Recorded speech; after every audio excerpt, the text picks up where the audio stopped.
welcome back to Between Two Screens. It's my pleasure to have this morning Bryan Liska, the Director of Design at Hilton Worldwide for Latin America and the Caribbean. Bryan, thanks for joining us. Yeah, thanks for having me. It's a fun idea, fun concept. So it's been about 3 months or so since everything kind of shut down and folks went to work remote. Where have you been set up and how has working from home or working remotely been for you these past few months? For me, it hasn't been much of a transition. For the most part, if I'm not traveling, I work from home as it is. We have the Miami regional office here for Hilton. We have the E18 team, the marketing team, HR, and then the majority of it is the operational team for Caribbean Latin America. And I think the big difference between us and the McLean office is we actually have a very large percentage of managed properties throughout the region. So our operations team is pretty robust, even as we go through this. But coming out of it, it'll remain that way. So they often try to take my office, which I'm fine with. So I work from home for the most part. The only big difference for me really is I haven't been able to travel anywhere. We've been grounded since pretty much March 17th. And has that meant that decisions and approvals that you would normally make are postponed, or that you've figured out an alternative way?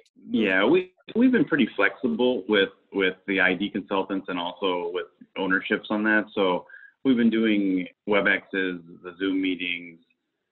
We've been looking at doing right now. Conversions are our focus and priority, and especially with a lot of the owners of the independents coming and saying, "Hey, I need the bigger engine that can be provided by these international brands." So they chase those, and then we get involved once the development kind of moves forward with it, and the PIP gets developed, and then we say, okay, so if we're talking about this budget, or we're going to allocate this much to renovation, what's the best bang for your buck? Is it going to be in your F&B, your public areas? Is it what's in the guest room that's attainable and going to be perceived as an update? But it's been pretty flexible, and we've been working, I would say, honestly, with all of these conversions right now and the opportunities that come across anyway. I would say we've been the busiest the last 4 or 5 weeks now during the whole thing. Have you seen any particular innovations come out from Hilton or changes, especially I know cleaning is important, but from a design perspective, that will maybe carry through in the short term or even in the long term? For me, what my focus is going to be is because the clean initiatives are so robust. There's no easy way to do it, and there's no inexpensive way to really do it. So there's going to be modifications made to existing case goods, existing reception desks. And I think the question is, okay, well, when this ends, how are we going to actually address those desks once the plexiglass and all these things come down? Is there a way to conceal some of these quick moves that a lot of these properties are doing to make sure they can open and are meeting the guidelines? How do we correct that? That's something we just started to talk about the last couple of weeks of okay, what are some fun ways we can start to do that? One of them, the big ones right now, is the reception desk, and you put up the plexiglass, the separation on payment methods. And then once you take that down, if it's bolted directly to the reception desk, you're stuck with either big holes or brackets. How do we address that? And I think that's something we've just started working with some local consultants in Mexico to kind of discuss that. I saw on your LinkedIn that you worked in China. You lived in China for a few months. Yeah, that was back in the other global recession back in 2010. And I had moved to Miami. I finished grad school and I had moved to Miami and started with an architecture firm here that did primarily hospitality, but they had a lot of work in Turks and Caicos, in the Bahamas, in Argentina. And so we were doing a ton there. And then when everything happened, all the funding was US based. So it disappeared very quickly in the Caribbean. And we partnered with a firm in China, in Chengdu, China, which is Sichuan. And we started working with them, and they wanted to develop a lot of really interesting hospitality, golf clubhouses, large resorts.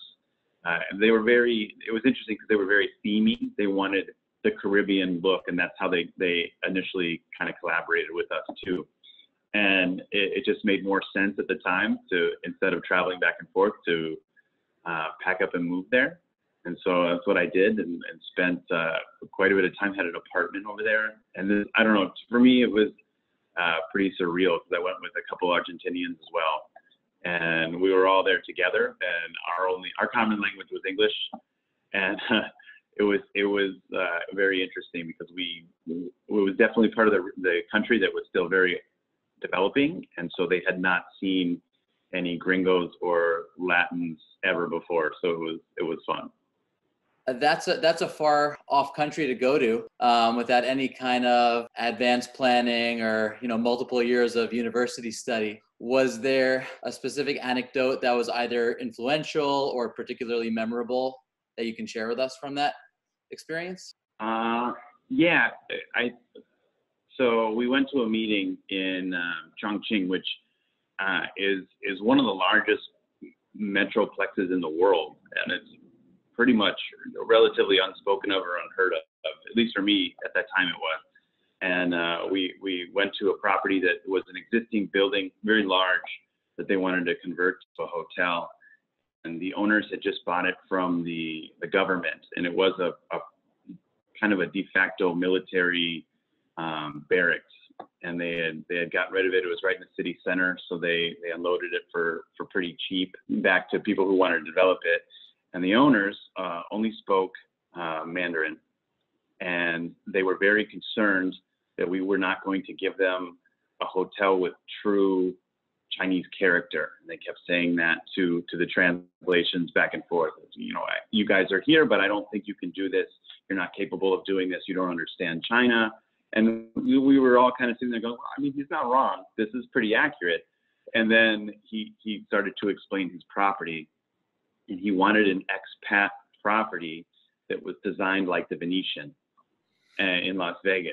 And then we all kind of sat there and said, well, it's very different to speak about Chinese authenticity when you're asking for a Las Vegas hotel that seemed like a city in Italy. So it ended up working out, and it turned into a pretty fun project. But initially, it was kind of interesting. Is there a project that you've been working on recently, maybe a new hotel under your umbrella that's going to be either was supposed to open by now or will be opening over the next 6 months that you're particularly excited about, just for folks to have on their radar? Yeah, we just opened Canopy Cancun in December. December or January, it blurs at this point. But it's a great hotel. We love it. You guys did some fantastic work there also. We've got the Conrad in Punta Mita, which was supposed to open in April, but it's now been pushed back, and I think to the fall. And that's going to be an incredible property. We're really excited about that one. It's got a killer beach. And again, with the slow here, we were going to open it right after landscape architecture had finished. But by now, with the 4 or 5 months of additional planning and buildup, it's going to become very lush. So it's going to have that great concept that we were trying to achieve the whole time. You'll really feel it when you go there. It's a meandering pathways and gardens and really great pools. And it's going to be an awesome property. So I have a couple of rapid fire personal questions to get to know you a little better. Yeah. Before we All right. I'm ready. All right. If you're exercising or you're commuting, what's your go-to either music that you listen to or pastime? Yeah, so that's a good one. So the gym just opened for us here in Miami Beach, and we do one of the high intensity interval workouts. And so whatever they're playing there, but usually it's a mixture of classic rock mixed with old hip hop, which I like. I think it's fun. If you could have any band play at your next party, private concert for your friends, who would you choose? Pink Floyd. And what's your go-to drink at a bar?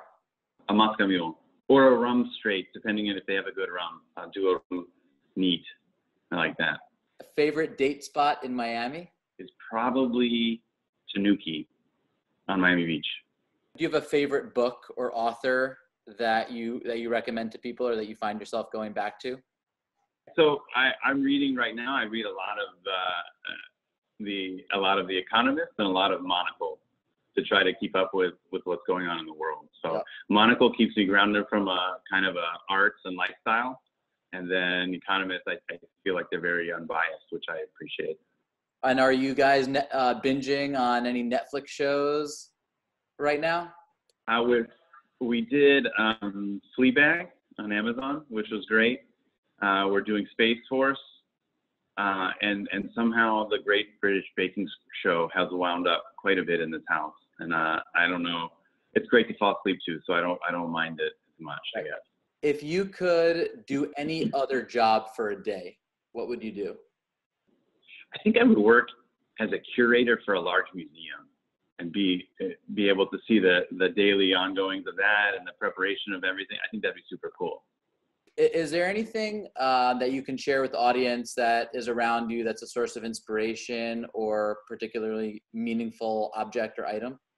So we have a big, I'm looking at it now facing the other direction, but we have a big collection wall of all the places that we've been that's been meaningful to us, whether it's been as a couple or independently as a design trip. You know, we feel pretty lucky to have traveled so much, but also very thankful that our profession has given us the opportunity to go to some really awesome places. So we try to pick up something unique and authentic wherever we go. The most recent one, I actually was in Chile, and we went to San Pedro de Atacama in the north, and I got to bring my mom. I flew her down for 5 days, and we toured there. And we each bought these little copper llama sculptures, and it was pretty fun because we negotiated with the artist, and he became really close with him, and we still talk with him quite a bit, but really fun. Bryan, thanks so much for joining us on Between Two Screens. It's really nice to see you. It's nice to hear about some of the new developments you're working on, some projects that are opening up, and hopefully we can see each other soon at a hotel opening party whenever those start up again. Yeah. All right. Until then, be well. Yeah.